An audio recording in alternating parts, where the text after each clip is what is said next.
excited to have you and really enjoyed to your talk. And I can give you a 5-minute warning. I'll just put my hand up. I'll Okay. do this. Very good. So thanks. Let's give a round of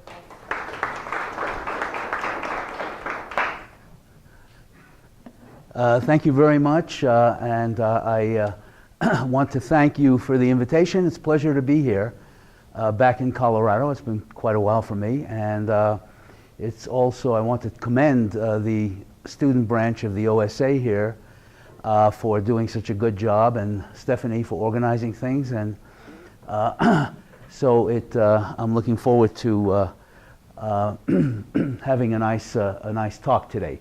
So I am going to talk about something that sounds pretty dramatic and pretty hard to understand. Multiphoton, entangled photon, imaging, what is all this stuff?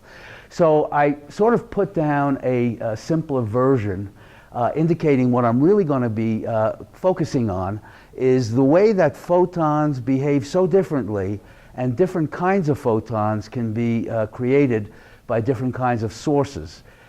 Sometimes this is called photon statistics, or the statistical properties of light, but I'm not going to deal in depth with that. I'm just going to discuss some aspects of it.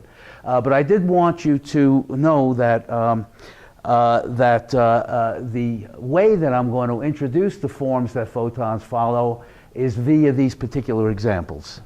So I will talk about them in turn. The first point I want to make is that photons do arrive randomly, and we have always learned since the development of the laser in 1961 that the laser is fantastic because we can go into the optics lab, we can set up an interference experiment with a Mach-Zehnder interferometer or a Michelson interferometer. We can see fringes. And the reason we can see fringes is because the path length differences between the two arms of the interferometer don't have to be exactly the same. I'm going to come back to this point later with a form of spectroscopy and imaging that makes use of this fact. But the fact is, for this slide right here, yes, lasers have very, very good phase that remains steady over quite a long time, and therefore quite a long distance in an interferometer, but it doesn't mean that laser light is noise-free, because in addition to the phase, there is the photon number. And in fact, if you take a ideal laser and you stick it into a photodetector, you will see that the events that come out of the photodetector from measuring single photons are random. In fact, they typically obey Poisson statistics. And so different kinds of sources have different kinds of randomness in the photon number, and the way the photons arrive, it's in mathematical terminology for that is the point process, because it's a random process, but it's points that are what are registering. And there is an uncertainty principle for the number of photons that you can measure in a fixed period of time, say this length of this thing, and the phase. And the tighter the phase, the smaller delta phi, the bigger the photon number uncertainty, and vice versa. Laser light has a tight phase, and therefore it has uncertainty in photon number. And thermal light is typically the opposite. It does not have a good phase. Thermal light has neither a good phase nor a good photon number, but some sources of light called squeezed light, photon number squeezed light, have the photons come like wooden soldiers marching along, but it has terrible phase constancy. So there is all of this randomness associated with light, and light indeed follows very different forms. I'm going to be talking today about multiphotons and entangled photons, and I'll explain what I mean about that as I go along. So multiphoton excitation, entangled photon excitation. Typically, we're used to in optics, what you usually see in the lab is single photon absorptions. Of course, you're not looking at single photons necessarily, but a sequence of them, a concatenation of them. And in some situations where a single photon doesn't have enough energy to overcome a band gap or the work function to get out of a photomultiplier material, you need a pair of photons, and a pair of photons can do it. And the point is that the pair of photons can come either from a source that produces independent photons, or, and I know you've heard of this, from an entangled source, which means that the photons are in some way related to each other in terms of their energy and momentum, as we'll see on the next slide. And the distinction between these two kinds of photon productions in situations where we need a pair of photons to be absorbed is what I'm going to talk about today. So in this, I'd like you to remember a couple of things from this slide as I go through the rest of my talk. One is that for ordinary light, called classical light, and I include a laser in that, the probability of a simultaneous absorption of n photons is I to the n. If it's just ordinary one photon absorption, you know when you go into the lab to do an experiment, it's just proportional to I, because that's single photon absorption. So here we have pairs of photons, and therefore it's more likely in the regions where I is higher, because it's like I squared or I cubed. And ultra-fast light pulses, like this one, have a much higher intensity, and therefore they are favored for looking at multiphoton processes. It's not just the energy in a pulse, it's the way the energy is distributed, and you want a high intensity.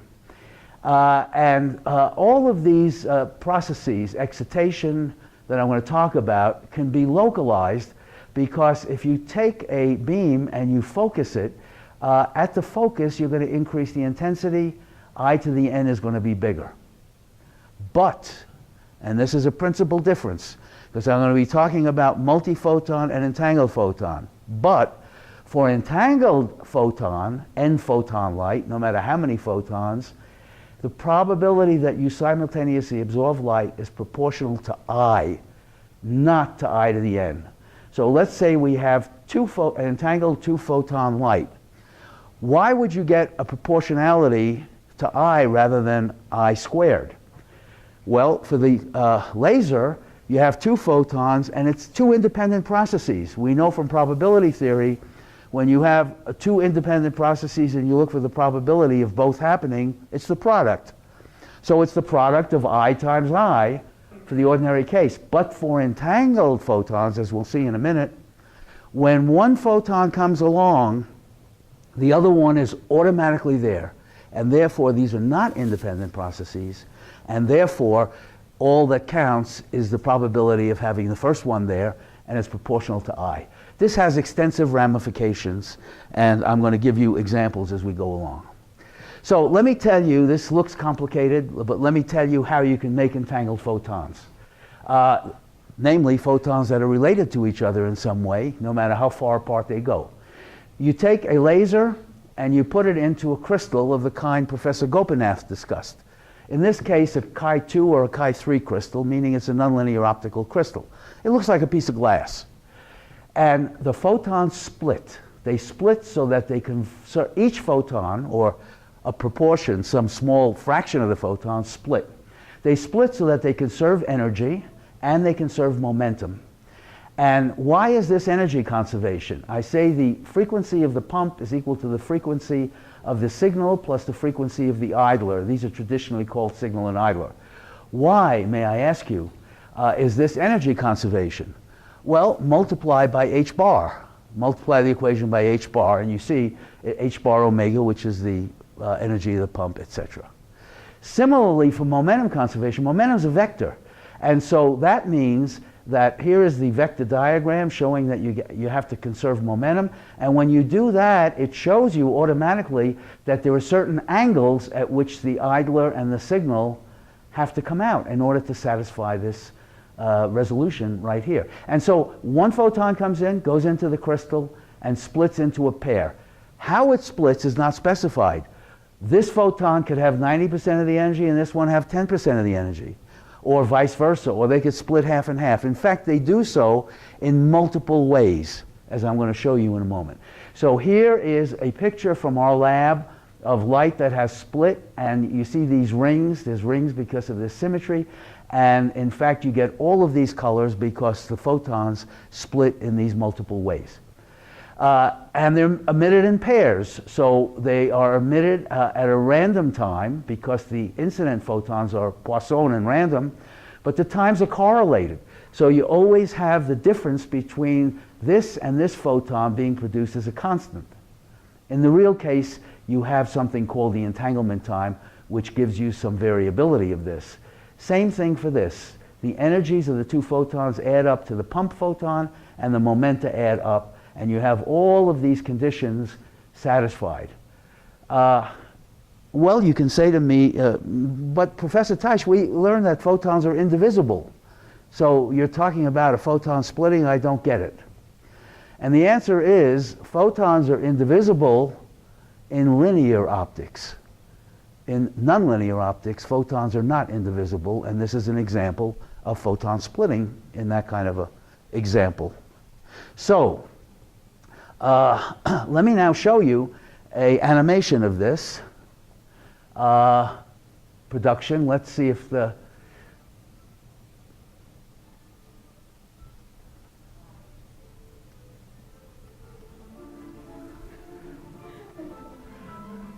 here's the source. The photons are coming out, creating pairs. Because the symmetry, all the angles are equivalent, they split randomly with different amounts of energy.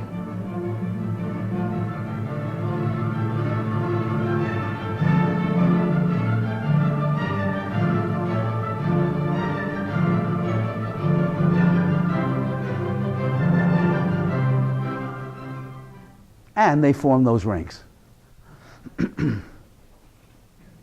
So let me give you some examples now, as we go on here, of the differences between multiphoton effects and entangled photon effects. In the first case, we have absorption I'm going to talk about. Then I'm going to talk about photoemission, and I'm going to talk about microscopy and lithography and a certain kind of imaging called optical coherence tomography. These are discussions are going to be brief, a few slides for each, to indicate to you how this behavior, different behavior I showed you in the second slide of the proportionality to intensity versus the proportionality to I to the n power plays out in these things. So let's talk about absorption first. The notion of using two photons to create absorption when one didn't work because of the band gap being too large for one to make a transition, this was done by Maria Gottfried-Meyer in 1931. She won the Nobel Prize subsequently, and she did a theoretical thesis on this topic. The first experiments were done by Peter Franken, as Professor Gopinath in fact mentioned.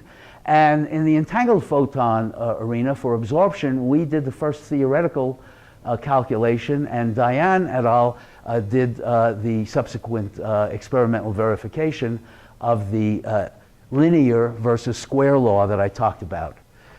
Then I will talk about photoemission, and this is dear to my heart, and I'll tell you why when we get to it.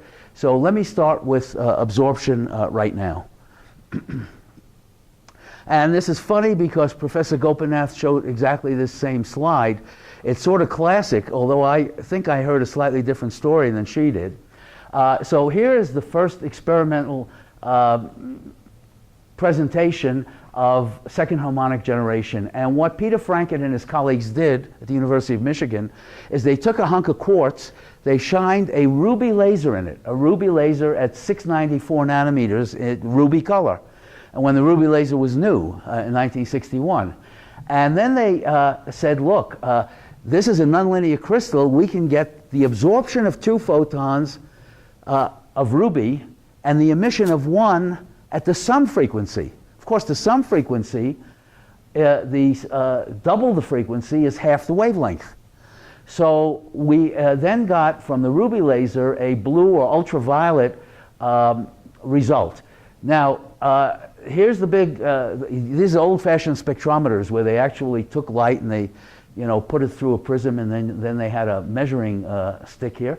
And here's the ruby light, and then everybody in the back, I'm sure, can see the dot here for the frequency doubled ruby laser. And what I was told happened was that the editors at Physical Review Letters, the copy editors, were a bit aggressive, and they thought it was a speck of dust at this black point here at 347, and so they cleaned up the slide for the authors. That's what happened. Okay, so let me start out here in second harmonic generation by pointing out in a paper I did long ago, pointing out that this is second harmonic generation. So if you look at the radiated power versus the incident power, this is a log-log plot. And square law behavior on a log-log plot has a slope of 2. And so we see the slope of 2 for a single mode laser source. Then we showed that if you used a different source for thermal light, we converted the laser light, this was a CO2 laser, into thermal light, and we got a factor of 2. So for thermal light or speckle, you get an enhancement. Right away, this tells you that the statistics of the photons play a role. And why do you get this excess here? Because thermal light has a lot more intensity fluctuations than does laser light, and therefore it's going to have peaks, more peaks and troughs. And the peaks, as I showed you on the second slide, are going to have a higher intensity and therefore are going to give rise to higher second harmonic generation. Entangled photon absorption. For this, we carried out a theory. This is, you don't have to worry about the details of this, but this is some entangled photon cross-section versus the entanglement time I mentioned. And what this showed is unusual. You get unusual effects because of the linkage of the two photons by their momenta and their energies. And the unusual effects are such that you even get a very, very low cross-section at certain values of the entanglement time, a so-called entanglement transparency. This is an unusual kind of phenomenon. But this is a theory. Here came along Dayan and his group, and they did not a second harmonic generation, but some frequency generation. Same kind of thing. You add two photons, but they're different frequencies to begin with, and you get one photon that's their sum frequency. In second harmonic generation, you add two photons with the same energy, and you get the sum of them. And here it is, sure enough, this is the situation for a laser source, and it's linear, this is the situation for a laser source, and this is a parabola, and so the sum frequency goes as the square of the input, just like we had in the second slide. And here, on the other hand, is the entanglement, and you see the linear dependence, so it really works. Now let me move on to photoemission. As I say, this is near and dear to my heart because in 1964, it was the first paper I ever wrote, and it was on this topic, this subsequently became my PhD thesis. So I really liked it. And here's a slide I managed to drag out of that ancient document. And here's the point. This is a photomultiplier tube. There's electrons who are hovering around here. And this is the work function of the material, meaning you have to have a photon overcome that in order to be able for the electron to get enough kinetic energy to get out of the material and into your detector circuitry. And so if the work function is too high for the kind of photons that you have, the energy of the photons is too low, can two of them do the job? And what I showed is yes, indeed. And the gallium arsenide, in those days we called it a semiconductor injection laser. Now we call it a laser diode. And the gallium arsenide had just the right energy, and it could be made strong enough so that the photon energy brought us up a little over halfway up the work function. And sure enough, we saw this photoelectric current right here as a function of the peak incident power that behaved as a slope 2 indicating square law behavior. This was one of the earlier examples of nonlinear optics, and there's the famous Einstein equation which says that the kinetic energy that the electron's left with is the photon energy minus the work function. In this case, it's just twice the photon energy. So the question is, and this became quite interesting to me in the lab in recent years, I want to see, can we do this with entangled photons, and what would we get for a slide like this? We would get a slope of 1 because we would get proportionality to the intensity rather than the intensity squared. Well, We did a bunch of calculations. There's the old sodium I used, and we did calculations for commonly used photomultiplier tubes today, these alkali combinations that are used. And we found that for short enough entanglement time, meaning that the photons are close together, and that they always come pretty close together, meaning that when the one photon pushes up the electron halfway, it's there only for a small amount of time, the virtual state lifetime, and if the other photon comes within that, very quickly within that virtual state lifetime before the electron goes down again, it could do it. So for small entanglement time, we expect this.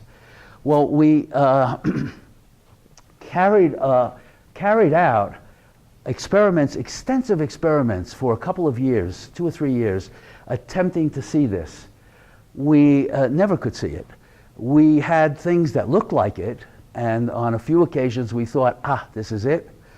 But when we looked more closely and more carefully, and others, we just didn't publish anything on it. Others came along and they knew we were working on this, and they said, oh, well, we've seen it.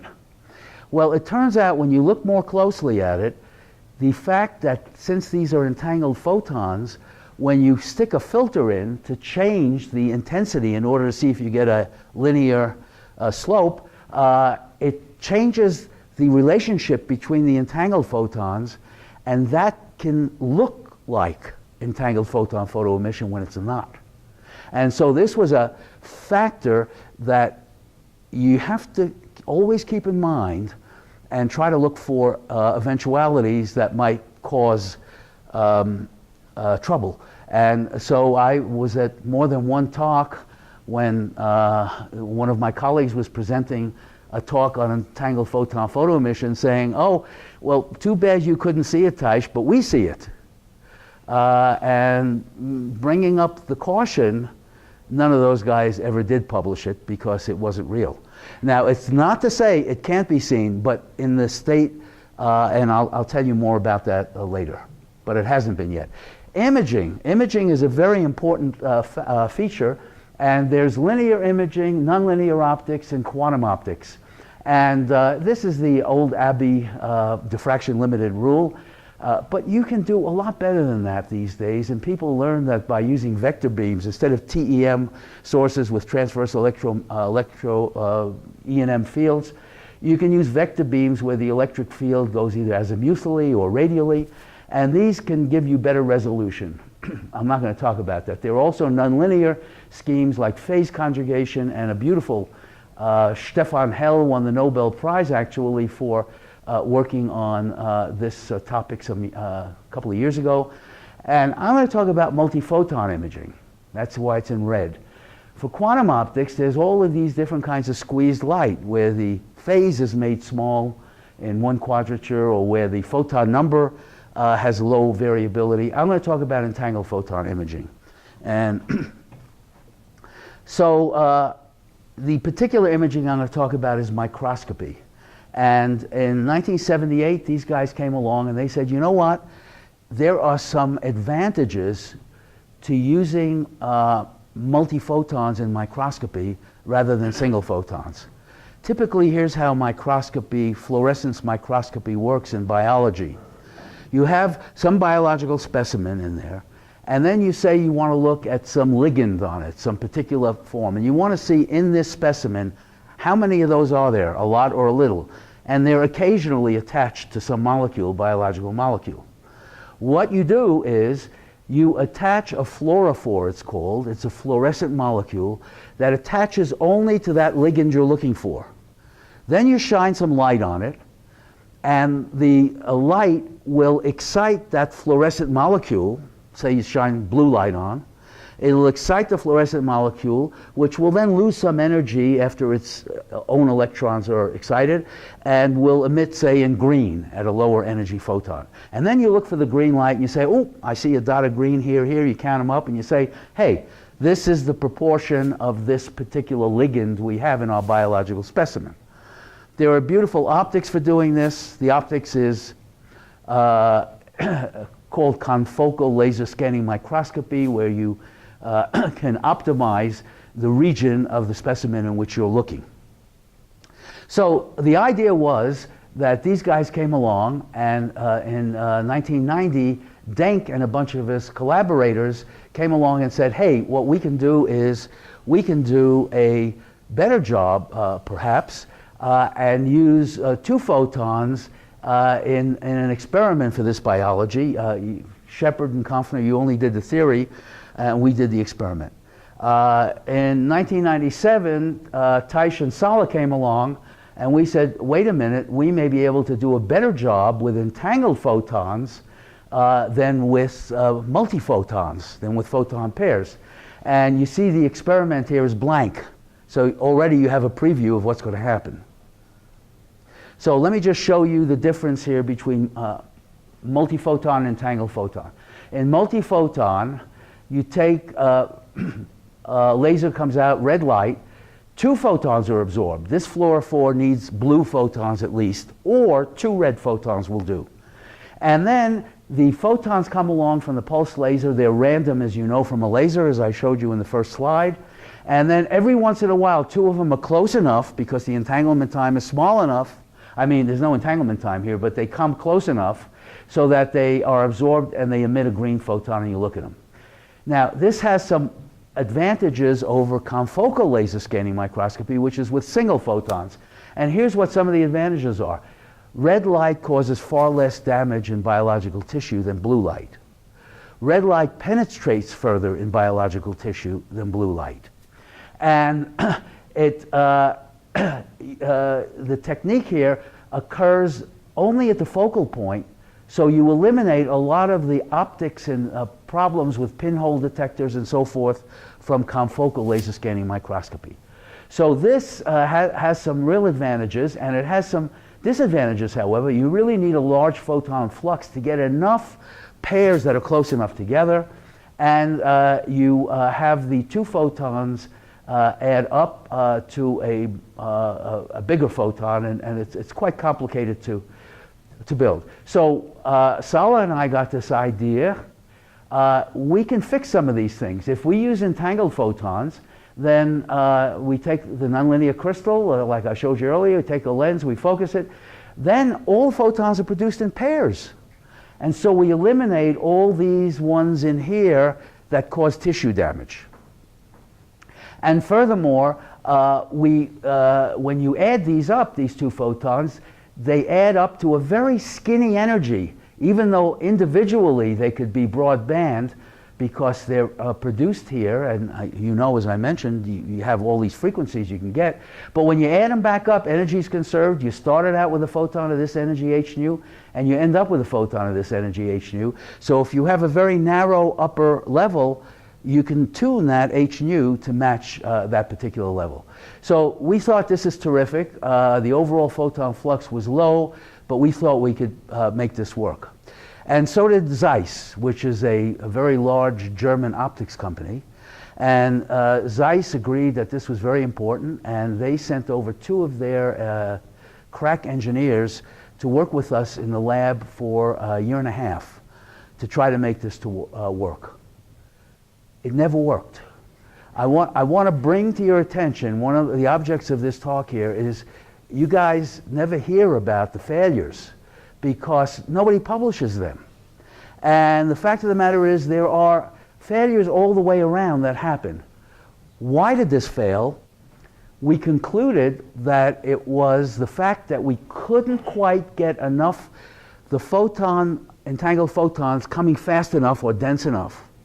And there were area issues that also needed to be addressed, and we couldn't quite get the beam to a small enough area. So things came up that you just don't think about, but they did. And we abandoned the effort at that time. I think there's hope, as I'll say at the very end of my talk.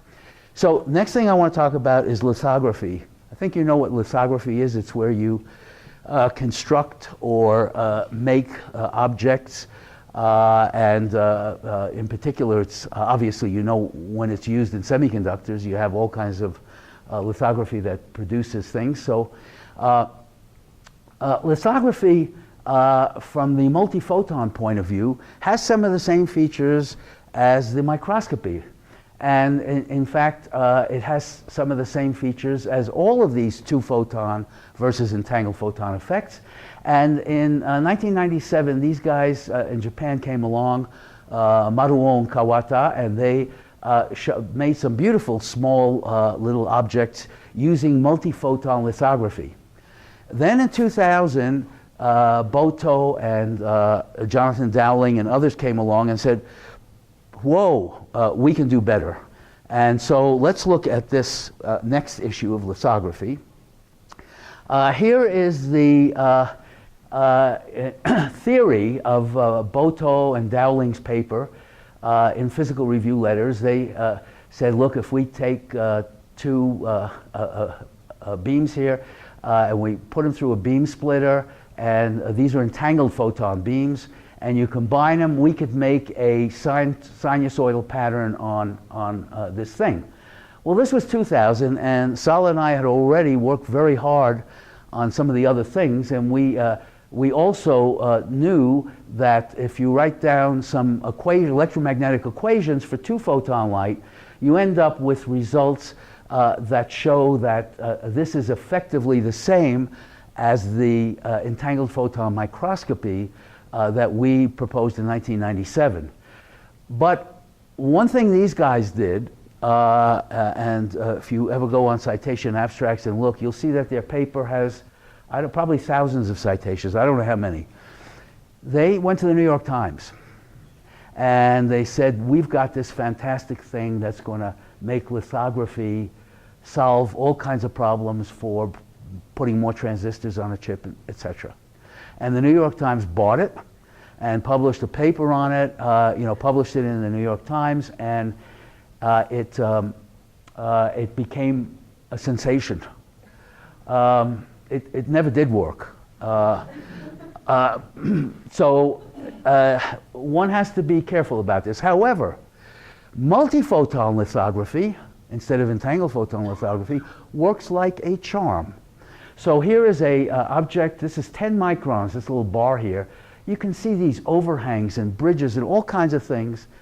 This is work that I have done with a group at the University of Maryland in the chemistry department. And you can do this beautiful kind of radical multiphoton absorption polymerization, where you make something hard. It's a plastic that polymerizes and becomes hard when it's subjected to light in a certain region. So this is the technique of how it works. It's photoexcitation. This is not really important, but you get a result that enables you to construct these very small things, even smaller than a wavelength or than the tightness of the pair of photons, multiphoton, coming into the device. And this is really quite a beautiful technique. It's used widely now. And this is a follow-on to Kawata and Maruo's work that showed producing these things before. Here's a video, and it is displaying here a hair, single hair from the head of one of our students, who will remain unnamed because we didn't get permission from the people at the medical board. And on that, we use multiphoton process that I just showed you to produce this on top of that. And take a look at this. This is a 10 micron bar. You can even see the hole in the A, indicating that this is really good resolution. I think even if entangled photon microscopy worked, I don't know how it could be any better than this, because this approach has enough power that it can use what's called a chemical nonlinearity, like the way photographic film works, that you can get even better resolution than the light itself provides because of the chemical processes that go on. Nevertheless, I don't want to say that entangled photon things will never work, but you have to know when what works, okay? The last thing I want to talk about is optical coherence tomography. This is a technique that was proposed first in 1987 and used mostly in medicine began in 1991, and we developed an idea. This is one of my former students in 2002 for using this, and we experimentally showed that it works in 2003. And so what is this technique? It's a technique for imaging that I will explain right here, and it depends upon the Michelson interferometer that I mentioned to you earlier. So if you take a source and you split it by, this is a beam splitter here, you split it and you put one part to the mirror and one part to the sample, and then you recombine them at the beam splitter and you detect them. This is just the Michelson interferometer that we all know about from the lab. And if you do that with two mirrors, let's say, you know that you'll see a intensity pattern here that's just a sine wave. As we change the length of these things, with the phase of one and the phase of the other will be fixed with respect to each other, and this is what you'll get. The idea behind optical coherence tomography is to do the opposite kind of source, to use a broadband source. And a broadband source means that if you have a mirror here and a sample here, the phase of these two things, when reflected off both of these, will be in phase only for a tiny, tiny distance, because the source is broadband. And if the source is broadband, it means it has all these Fourier frequencies. And it's the opposite of a sine wave. The more broadband it gets. And therefore, you have all these phase issues. And so what that allows you to do is to say, hey, when this mirror is at a certain position, you are at this position in the sample. When you move the mirror up to here, the only place you'll get a reflection from that you could see interference from is down here, where the path lengths are exactly equal. Therefore, by moving the mirror, you can scan through the entire sample sequentially. It's called axial scanning or axial imaging. And that's exactly what this does. This gives you the axial kind of imaging process that you get. And now, I don't know how many of you have experienced this, but my student Eliza Wong did. She came back from the ophthalmologist one day to have a routine eye exam, and she said, Professor Teich, he used a scan on my eye. I think it was an OCT scan, but I'm not sure. And she was right, because I was at the ophthalmologist a couple of months ago, and he did use an OCT scan. So they're commonly used now. They've rapidly become quite important. So this is the notion then of ordinary optical coherence tomography, OCT, and it's an interferometric reflectometry with a broadband source of light, so that you're able to sequentially go down and look. The resolution's a few micrometers, and there's a problem.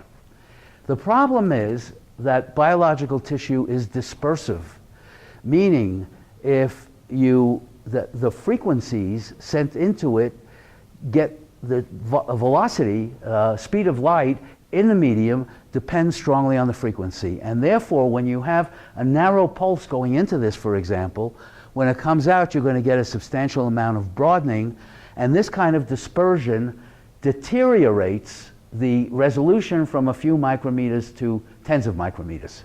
And so the idea was then, when we came up with this notion, as I mentioned, you just say, hey, the multiphoton works for this, why not try entangled photon? This is not multiphoton, this is actually single photon, but our version was entangled photon microscopy, or entangled photon tomography. We called it quantum optical coherence tomography.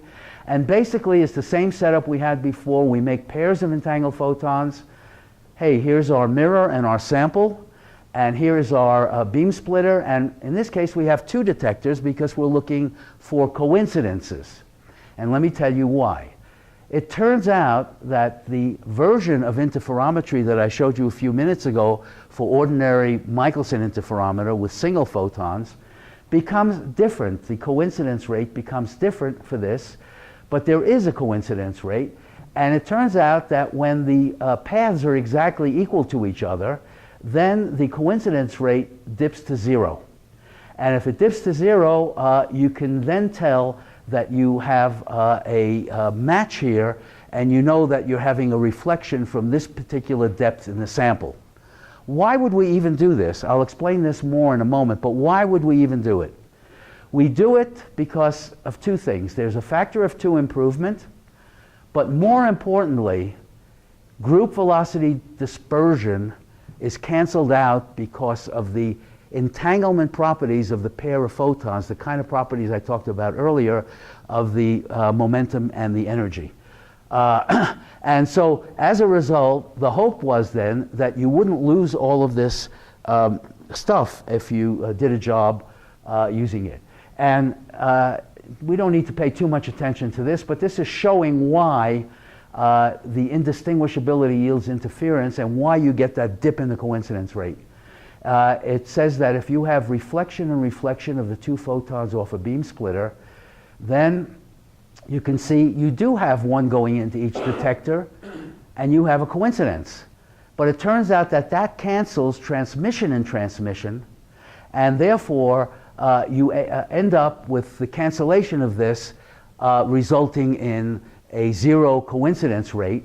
And the 0 coincidence rate comes about from reflection and transmission, or transmission and reflection, because in that case, the 2 photons come together in a pair to one detector, and there's nothing in the other detector, and you therefore have 0 coincidence. Let me show you this.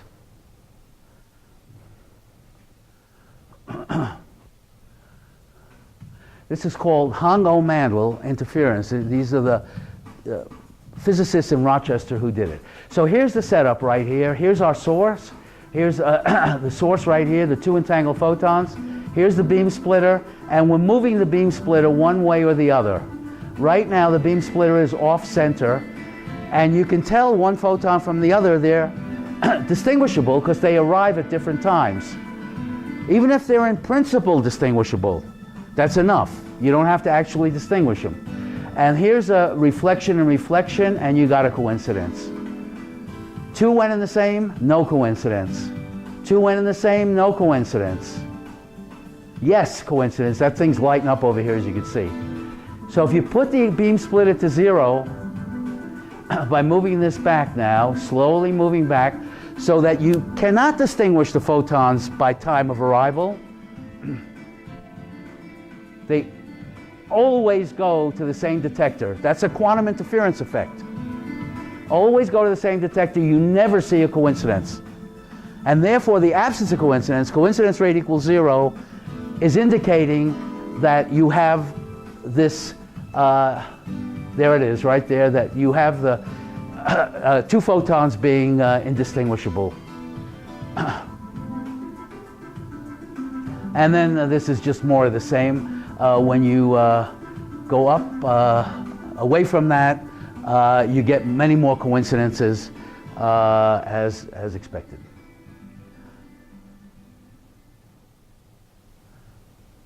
So here's a relationship between the two kinds of optical coherence tomography.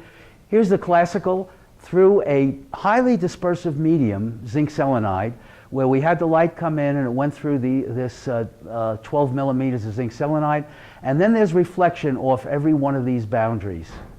And here's the reflected beams, 1, 2, 3, and 4. You can see that for 4 and 3, which come from the backside after double transmission through the zinc selenide, look how broad the interference pattern has become in the classical Michelson kind of interferometry. And that means you can't exactly tell where where the sample is, what the depth is that you're reading from. As opposed to that, here's the quantum optical coherence, and you can see that these things are much tighter than here, and they're just as tight, basically, as the ones coming from the front, indicating that the dispersive medium did not broaden, just as expected, from the insensitivity of this quantum approach to this kind of dispersion. We did this actually with a biological specimen. How we did it doesn't matter, but this is an onion skin, and so the QOCT does work. The applications are typically in medical applications.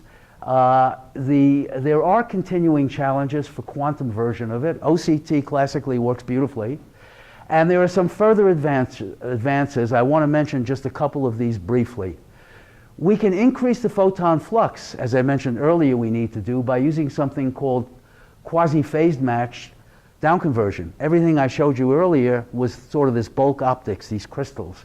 But we can make devices that have this property. We can also chirp them, and this will increase the bandwidth. So we can increase the photon flux, increase the bandwidth, and we therefore can get enhanced resolution. We also can use faster detectors like superconducting ones, and we get enhanced resolution.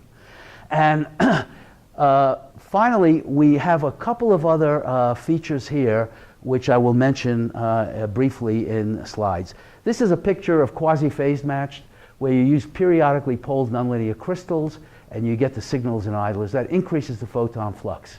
You can chirp it, meaning, see, these are closer. These separations of the polings here are closer here than here, and that gives you a broader spectral output. So you get both increased spectrum and increased flux, and the results are shown here. This is the enhancement of the resolution of quantum optical coherence tomography from 19 micrometers to 1 micrometers for this 9.7 nanometers to the -2 chirping, showing that you really can do a much better job with this. So that's promising. Higher flux, broader bandwidth. Next issue. Quantum optical coherence tomography gives you great ideas about how to use classical physics.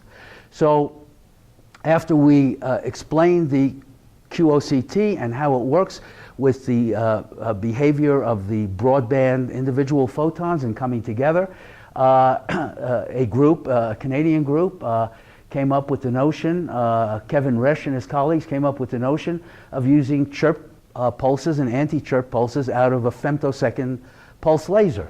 And basically this mimics what we have. So there's gold to be mined even if the quantum effect doesn't work in what it tells you. You also can use polarization effects, but I'm not going to go into that today. This is what I showed you earlier. There's another version in which you get polarization entanglement, not only energy, momentum, but polarization as well.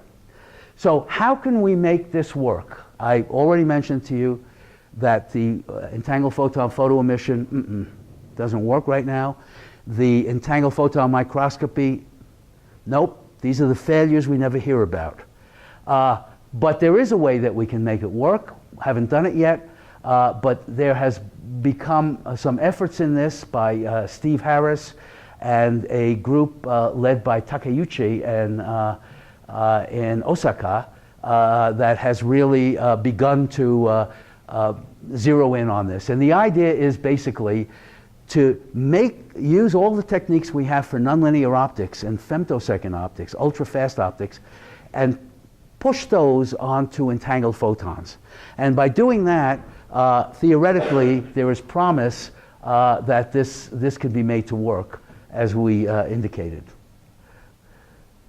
So there's another feature I'm not going to discuss. It's about spectroscopy. It turns out the entangled photons can be fabulous for doing virtual state spectroscopy in a way that you really can't do. You can get information out of virtual states that contribute to two-photon excitation, but I really don't have time to talk about that. And it's the third piece. It's imaging, lithography, spectroscopy. So here's a few parting thoughts, folks. These are the failure part of it of my talk, where I wanted to highlight the things we don't see. In two-photon photo emission, the thing that limited it and that you have to be very careful about is the factor that absorption is very tricky when you stick filters into entangled photon beams, because depending on where you stick it, if you stick it in one beam, it means you will not get a coincidence, but sometimes you stick it in both beams, and so there's issues about this you have to pay attention to. With entangled photon microscopy, as I said earlier, all of us in science know that you can have these great ideas and they seem totally sensible, and then you try to implement them and something comes up. That's what happened with entangled photon microscopy. So you need to understand that when you're out there either in the lab or you're doing some engineering for a company, when the ideas don't work, you don't want to get discouraged. You want to say, okay, well, why doesn't this work and how can I fix it, or maybe the next one will work.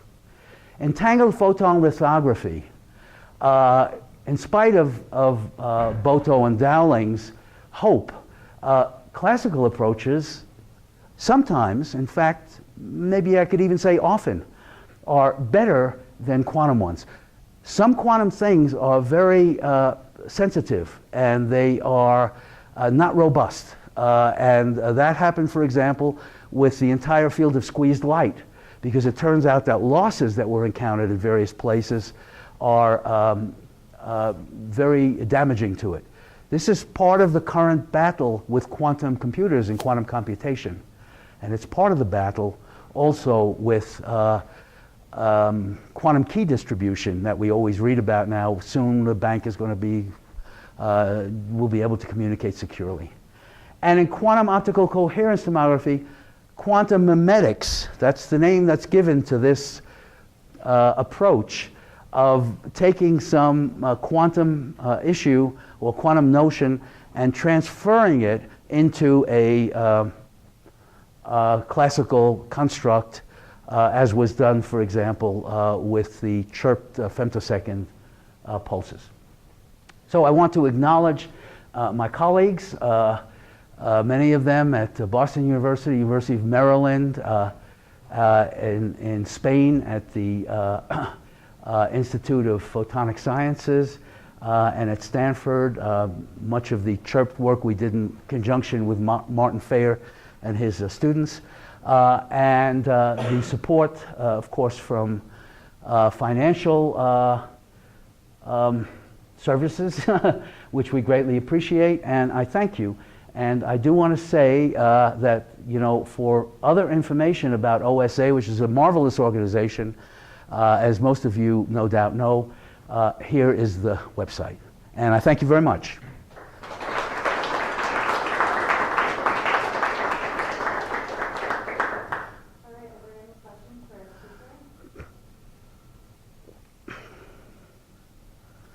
I'm going to pass out a quiz. I'm going to give you a quiz. It wasn't quite related to all the science that you were talking about, but you did mention a few times about failed results and how we don't hear about them. What do you think of a journal of failed results in a nutshell? Is that something that you're opposed to or for? Well, I think the idea of publicizing failed results is fantastic and really good. But one can't have a single journal for where there are probably 100,000 journals in a particular sub-slice of science, because nobody will look at it. What you need to do is, people are unwilling, usually, to retract things or to add amendments or addenda. And we're all guilty of that. We're busy going on to something new, and we forget about the fact that somebody else could really learn, as those other guys did about entangled photon photo emission, from me. It's not going to work in the way you're trying to do it. But it would have to be sections of papers, sections of journals that are devoted to this in the specific journals, which is the topic of interest. This is really hard to do, and let me tell you why. Human behavior. Funding is tight and tough, and people struggle to get funding. And what they do these days, what has happened, is this enormous exaggeration of the importance of results that people present to the literature and to the science media, who don't know that if it's really important or not really important. And as a result, there's been an inflation in the quality of things. So whether you could get some scientist to publish well, certainly it's hard to get them to publish retractions. Whether you can get a scientist to publish failed results, that would be a lot easier than retractions. But I'm sure many people would say, oh God, my funding's running out. Am I going to write a paper on failed results? I don't think so. That's the problem. I had a quick question. It's actually back at the very beginning of your talk. You had showed with the entangled photons, you had a plot of the time between them, and they were sort of fringe-like. And I was sort of wondering if they're related to maker fringes. To what? The maker fringes, also I think the second harmonic generation, like as you change the phase matching. I was wondering if they're changing. What Stephanie is asking is about the fringes I was showing, and this was the fringes I think you mean in the entangled photon absorption, where I showed the transparency, entangled photon transparency. She's wondering, those fringes they're related in the sense that all those things are interferences. And so typically in interferences we're going to see fringes. The particular kind of interference we have here is of course slightly different than the others because it's pairs of photons, and it's what's called a fourth order interference effect. Because in ordinary interference, like a Michelson or whatever, you have two electric fields and the difference in time between them. So you might have E plus of 0 and E minus of tau. Here you have four electric fields because it's two photons. So in that sense it's different. Okay. Thank you. Sure.